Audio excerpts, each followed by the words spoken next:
Okay, last time we ended with we were still talking about the glucocorticoids, with the primary one being cortisol. It's the most significant one. We spoke on it being controlled by ACTH, adrenal corticotrophic hormone, maintains blood pressure, but I also mentioned that it's our natural anti-inflammatory uh, chemical in our body. And then we were talking about the SAIDs and NSAIDs, the steroidal anti-inflammatory drugs and the non-steroidal anti-inflammatory drugs. The NSAIDs like Motrin, Advil, ibuprofen, but the SAIDs like prednisone, Solumedrol, all of those really are based off of cortisol. They, they would be what you call the steroidal anti-inflammatory. So the glucocorticoids not only raise blood sugar, but it's also your anti-stress hormone and it's also your anti-inflammatory hormone. So I just wanted to point that out. Okay, we'll go a little further then. The glucocorticoids hypersecretion can give you a condition called Cushing's syndrome. And Cushing's syndrome, you'll have this hump. They call it a buffalo hump.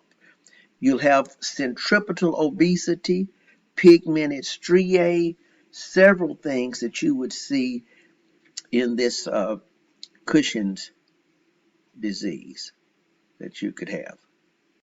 So in Cushing's, as we alluded to, hypersecretion, Cushing's syndrome, depresses cartilage and bone formation, inhibits inflammation, depresses the immune system, several things in this, and that's hypersecretion of this cortisol in the Cushing's aspect.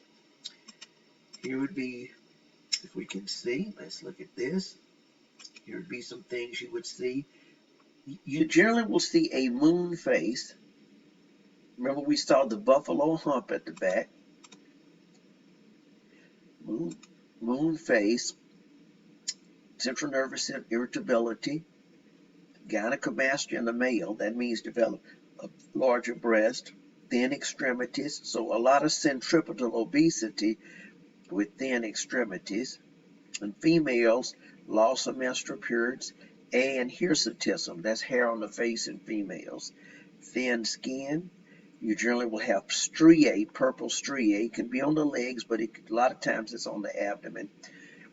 And osteoporosis, that's Cushing's syndrome. Now I want to delineate something here while we're on this between Cushing's syndrome versus Cushing's disease. Cushing's syndrome is where you have an increased free circulating glucocorticoid. Cushing's disease, basically, point to bring out is this. Cushing's is an increase in glucocorticoids, Cushing's itself. Now, why are there an increase in glucocorticoids? It could be a tumor in the pituitary producing too much ACTH. It could be a tumor in the adrenal gland itself. Or it could be an overdose of SAIDs, steroid anti-inflammatory drugs. You only stay on them a short time. Any of those would then cause much the same symptomatology that you saw right here. So there's a difference between the Cushing's disease and the Cushing's syndrome, but all of them are an increase in glucocorticoids in some way. Okay? Increase. So this Cushing's disease, ACTH dependent. All right. Hyposecretion, Addison's disease, also involves deficits in mineral corticoids, decreased sodium levels, weight loss that you would see in a decrease.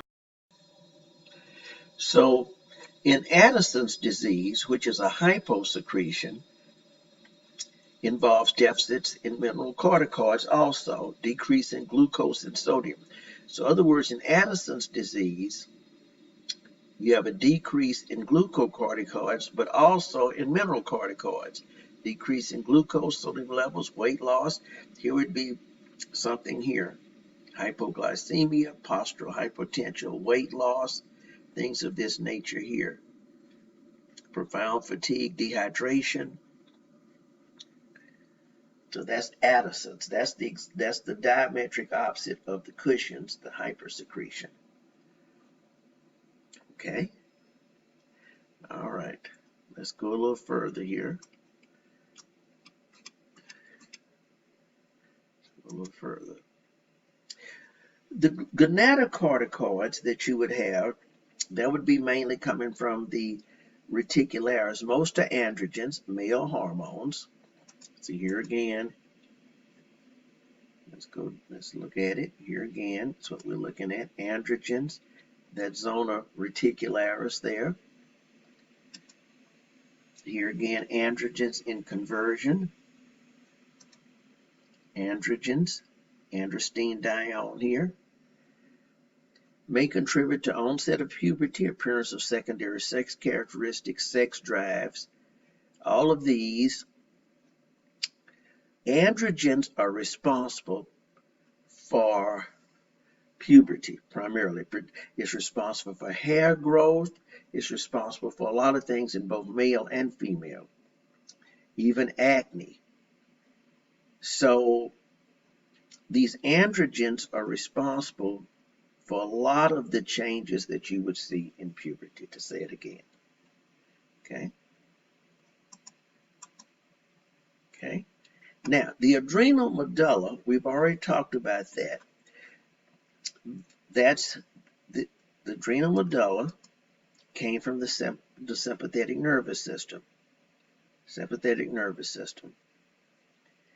And what you see in the adrenal medulla, let's come here. Go. Here would be stimulation of the adrenal medulla is coming from the preganglionic sympathetic. So in other words, let's go back to our neuro. The autonomic nervous system is a two-neuron pathway. You have a preganglionic fiber and postganglionic fiber. However, in one example of this is that the preganglionic sympathetic neuron, when it comes to the adrenal medulla, the chromaffin cells actually act as the second neuron. So the preganglionic fibers of the sympathetic synapse directly on the chromaffin cells, and they secrete norepinephrine and epinephrine. Norepinephrine and epinephrine. So as you can see, the preganglionic fiber is synapsing directly on these chromaffin cells, and they produce norepinephrine, and it's secreted norepinephrine, epinephrine. Epinephrine is a hormone, norepinephrine is a neurotransmitter.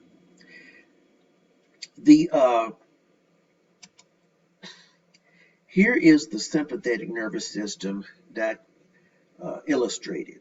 And see, right here would be preganglionic fibers, because the sympathetic nervous system originates from the thoracolumbar area. Go back to your neuro. Here would be you coming out and going to the adrenal gland and to the adrenal medulla. Epinephrine, norepinephrine. These hormones cause blood glucose levels to rise, blood vessels to constrict, the heart to beat faster, and so forth. Remember, for epinephrine and norepinephrine, you had alpha and beta receptors. You recall, you had alpha 1s, alpha 2s, alpha 3s, alpha 4s, beta 1s, 2s, 3s, and 4s. Go back and look at your neuro, and go back and look at my cardiovascular to discuss these things here. I have to go a little further. Epinephrine stimulates metabolic activities, bronchial dilation, blood flow to the skeletal muscles and the heart. Norepinephrine, which is a nutrient, influences peripheral vasoconstriction and blood pressure. Okay, that's the picture we saw. Okay, let me go back then before we go there. So the adrenal medulla, we talked about that. That's that central portion. So here would be sympathetic going to the adrenal medulla. Preganglionic synapsing on the chromaffin cells. secreting epinephrine and norepinephrine into the bloodstream. Okay, here's another picture. This would be preganglionic sympathetic synapsin on chromaffin cells.